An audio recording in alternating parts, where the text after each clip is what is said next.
What if I told you that the last 5 major decisions you made, your career path, your relationships, even what you ate for breakfast, weren't actually your decisions at all? That behind the illusion of free will, there's an intricate web of cognitive traps so subtle, so deeply embedded in how your mind works, that you mistake their influence for your own authentic choices. Every morning, Marcus wakes up at exactly 6:47 a.m., not because his alarm is set for that time, but because his mind has been conditioned by a pattern he doesn't even recognize. He reaches for his phone before his feet hit the ground, scrolls through the same apps in the same order, and feels anxious when his routine is disrupted. Marcus believes he's in control of his day, but he's actually living inside an elaborate psychological cage built from invisible behavioral triggers, cognitive biases, and environmental cues that manipulate his choices without his awareness. You are Marcus. We all are. The human mind, despite its incredible capacity for reasoning and creativity, operates under the constant influence of what cognitive scientists call choice architecture, the invisible framework that shapes our decisions before we even realize we're making them. These aren't the obvious manipulations you might expect, like advertising or peer pressure. These are far more sophisticated, operating at the level of neural pathways, unconscious associations, and evolutionary programming that predates conscious thought by millions of years. Understanding these invisible traps isn't just an intellectual exercise. It's the difference between living a life of genuine intention and spending decades as an unconscious participant in patterns that were designed by forces outside your awareness. Today, we're going to explore the hidden mechanisms that control your choices, why your brain evolved to be susceptible to them, and most importantly, how to recognize and neutralize their influence so you can build habits that actually serve your long-term success. Consider this unsettling reality. Neuroscientist Benjamin Libet's groundbreaking experiments revealed that our brains initiate actions up to 350 milliseconds before we become consciously aware of our intention to act. This means that by the time you decide to pick up your coffee cup, your brain has already committed to that action. What we experience as decision-making is often just our conscious mind catching up to choices that have already been made at a subconscious level. This temporal gap between unconscious initiation and conscious awareness creates a vulnerability, a window where external influences can hijack our decision-making process without triggering our analytical defenses. The result is what behavioral economist Richard Thaler calls libertarian paternalism, the idea that while we maintain the freedom to choose, the context in which we make those choices has been carefully engineered to guide us toward specific outcomes. But here's where it gets more complex than simple manipulation. These invisible traps aren't just imposed on us by marketers or institutions. Many of them are built into the very architecture of human cognition, evolutionary shortcuts that once helped our ancestors survive but now often work against our modern goals. Take the phenomenon of temporal discounting, our tendency to overvalue immediate rewards and undervalue future benefits. When Sarah decides to skip her morning workout to sleep an extra 30 minutes, she's not making a conscious choice to sabotage her fitness goals. Instead, her brain's reward system, designed to prioritize immediate survival needs, is automatically weighing the certain pleasure of continued sleep against the abstract future benefit of improved health. The present moment always wins this competition unless we understand how to restructure the choice architecture. The trap becomes invisible because it operates through what psychologists call System 1 thinking, the fast, automatic, intuitive decision-making system that handles most of our daily choices. System 1 is incredibly efficient, processing thousands of decisions per day without conscious effort, but it's also highly susceptible to environmental cues, emotional states, and cognitive shortcuts that can lead us astray. Environmental design plays a massive role in these unconscious influences. The placement of objects in your physical space, the sequence of your daily activities, even the lighting and temperature of your environment are constantly sending signals to your subconscious mind about what behaviors are appropriate and expected. A cluttered desk doesn't just look messy, it actually increases cognitive load and makes focused decision-making more difficult. A gym bag left visible by your door doesn't just remind you to exercise. It primes your brain to associate leaving the house with physical activity. The concept of behavioral priming reveals perhaps the most disturbing aspect of these invisible traps: how external stimuli can activate specific neural networks and influence our actions without any conscious awareness of the connection. In a famous study by John Bargh at Yale University, participants who were exposed to words related to elderly stereotypes, gray, wrinkled, Florida, walked significantly slower down a hallway afterward, despite having no conscious memory of seeing those words. This isn't just a laboratory curiosity. Priming effects shape your daily life in profound ways. The music playing in a store influences how much you spend and what types of products you choose. The colors in your environment affect your mood and decision-making patterns. Even the names of the people around you can unconsciously activate certain behavioral tendencies through associative memory networks. Consider how this operates in the context of habit formation. James, a software engineer, struggles with procrastination despite his best intentions to be more productive. He's tried numerous productivity systems, time blocking techniques, and motivational strategies, but nothing seems to stick. What James doesn't realize is that his work environment is loaded with subtle cues that prime procrastination behaviors. His computer desktop wallpaper, a beautiful landscape photo, unconsciously triggers thoughts of escape and leisure. His smartphone, positioned within easy reach, creates a constant low-level anxiety about missing messages that makes sustained focus nearly impossible. Even his comfortable desk chair, which he chose for its ergonomic benefits, signals to his brain that this is a place for relaxation rather than intense mental effort. The invisible trap here isn't any single element, but the cumulative effect of an environment that has been unconsciously optimized for distraction rather than focus. James's conscious mind wants productivity, but his subconscious is receiving hundreds of microsignals that suggest otherwise. This is where the science of neuroplasticity becomes crucial. Every repeated behavior strengthens specific neural pathways through a process called long-term potentiation. When you perform the same action in response to the same environmental cues repeatedly, you're literally rewiring your brain to make that response more automatic and less conscious. Over time, what started as a conscious choice becomes an unconscious reflex. But here's the fascinating part. This same neuroplasticity that creates invisible behavioral traps can be deliberately harnessed to create positive behavioral patterns. The key is understanding how environmental cues, emotional states, and cognitive priming can be intentionally designed to support rather than sabotage your goals. Dr. Wendy Wood's research at USC reveals that approximately 43% of our daily behaviors are performed automatically, without conscious deliberation. This means that nearly half of your life is running on autopilot, guided by environmental triggers and unconscious associations that were formed through previous experiences.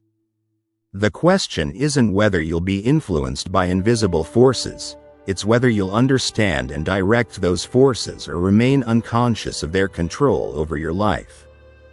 Perhaps the most sophisticated invisible trap is our own belief in our rationality. We tell ourselves stories about why we make the choices we do, creating elaborate post hoc justifications that feel completely convincing but often have little relationship to the actual forces that drove our behavior. This phenomenon, known as confabulation, isn't conscious lying. It's the brain's automatic attempt to create coherent narratives that explain actions that were actually driven by unconscious processes.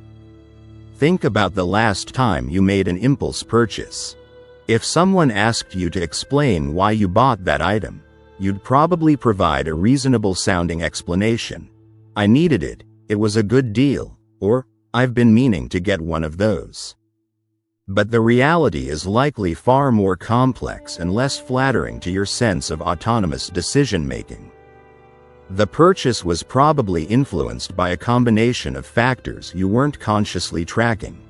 Your emotional state, the store's layout and lighting, recent exposures to marketing messages, social comparison triggers, and dozens of other environmental and psychological variables. This is what makes these invisible traps so insidious. They operate beneath the threshold of conscious awareness while leaving our sense of personal agency intact. We feel like we're making deliberate choices, which prevents us from questioning the actual source of our behavioral patterns. The retail industry has spent billions of dollars researching and exploiting these unconscious decision-making processes.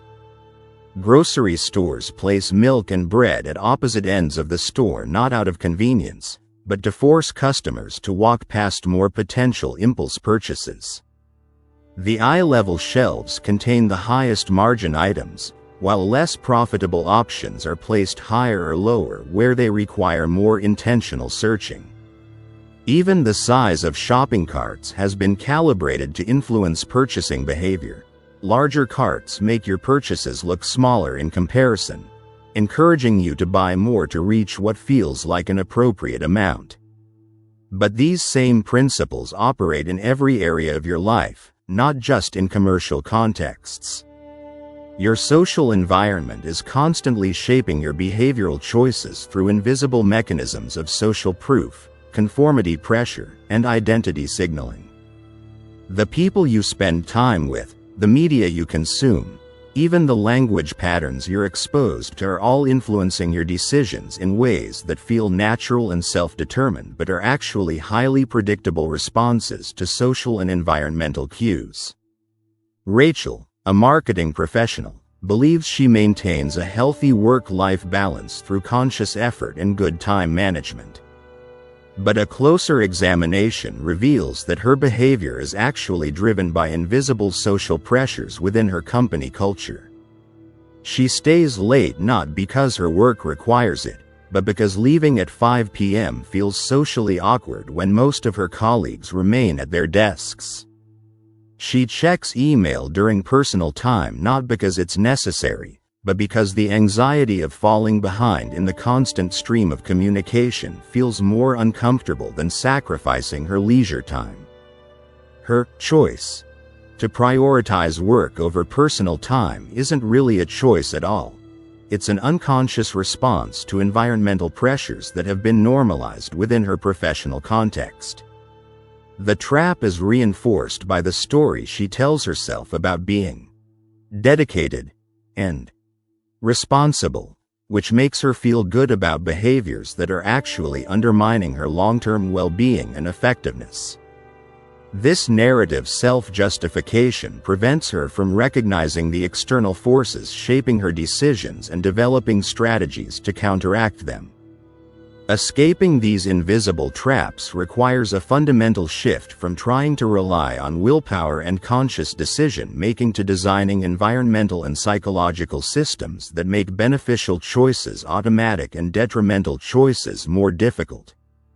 This is the essence of what James Clear calls environment design, structuring your physical and social surroundings to support the behaviors you want rather than fighting against unconscious influences through sheer mental effort.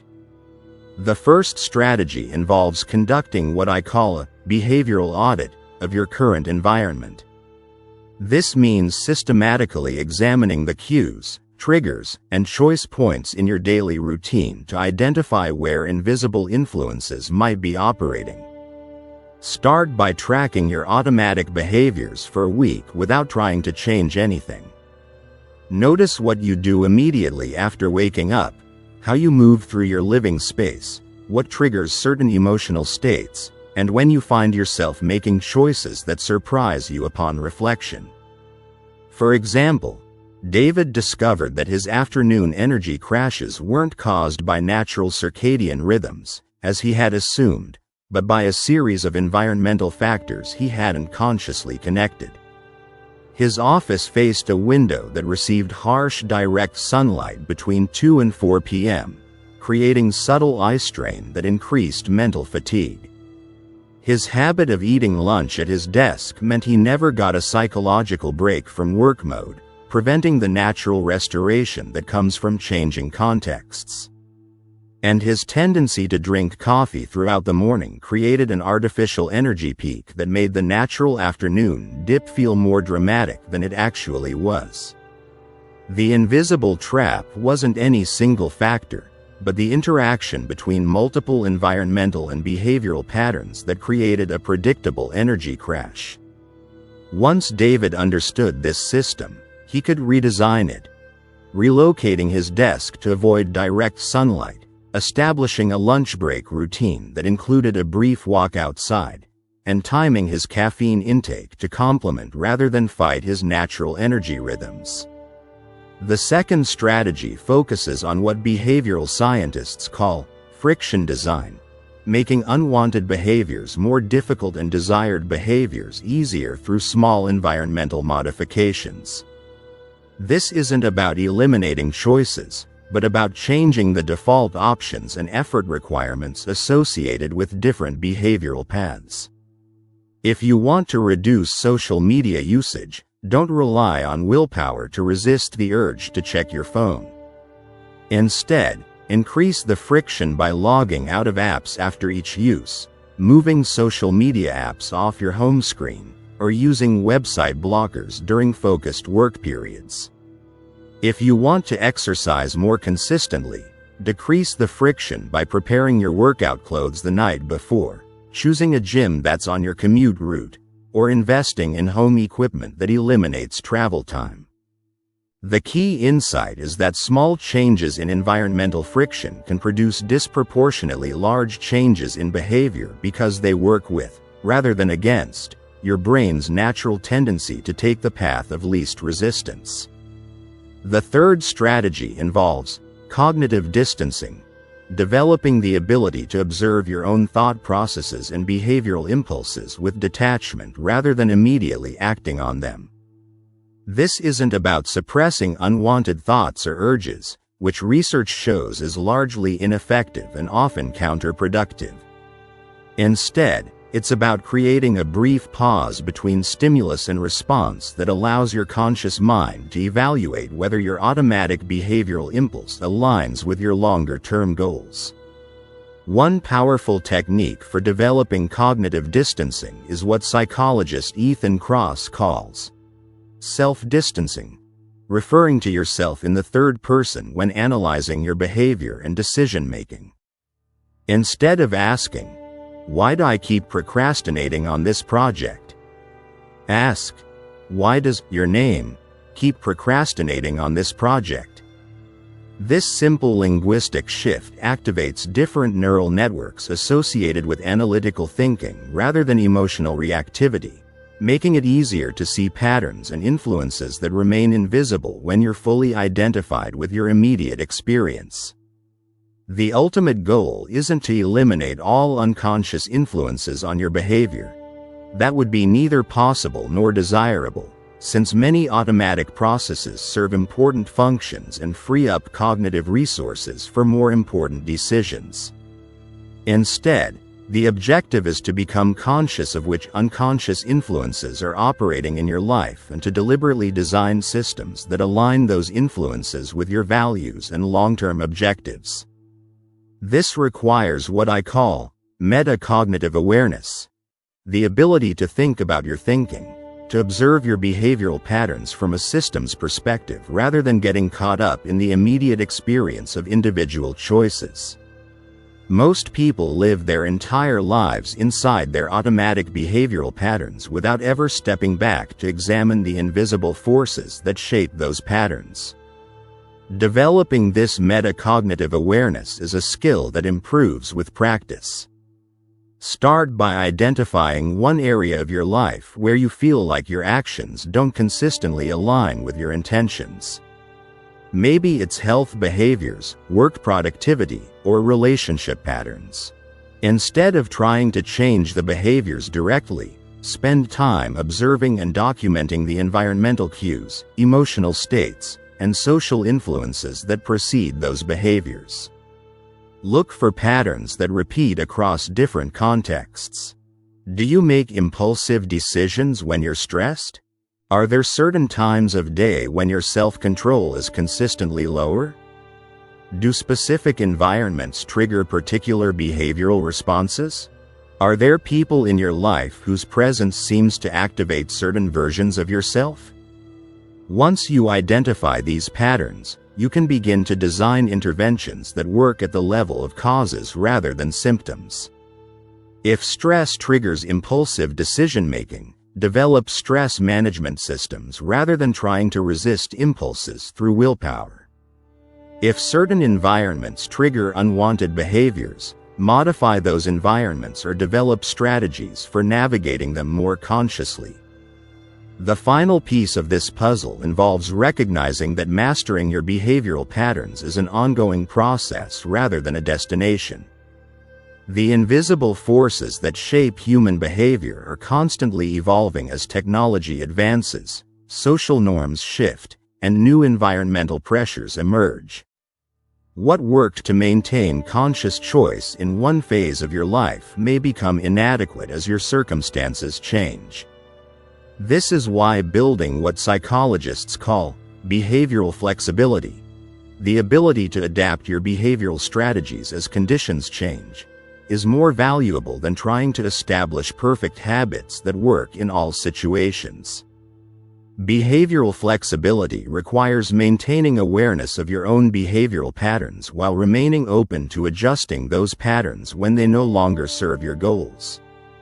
The invisible traps that control your choices without your knowing are real and pervasive, but they're not insurmountable.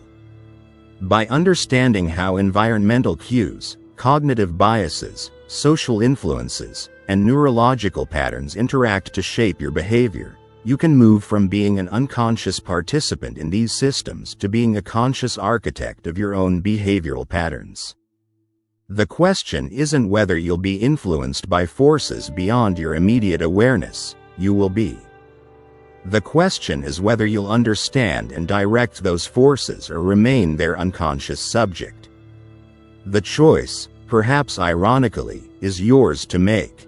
But only if you first recognize that most of what feels like choice is actually the result of invisible systems that can be understood, modified, and ultimately harnessed to serve your deepest values and highest aspirations. Your behavioral patterns are not fixed features of your personality. They are dynamic systems that respond to environmental, social, and psychological inputs. Change the inputs, and you change the outputs.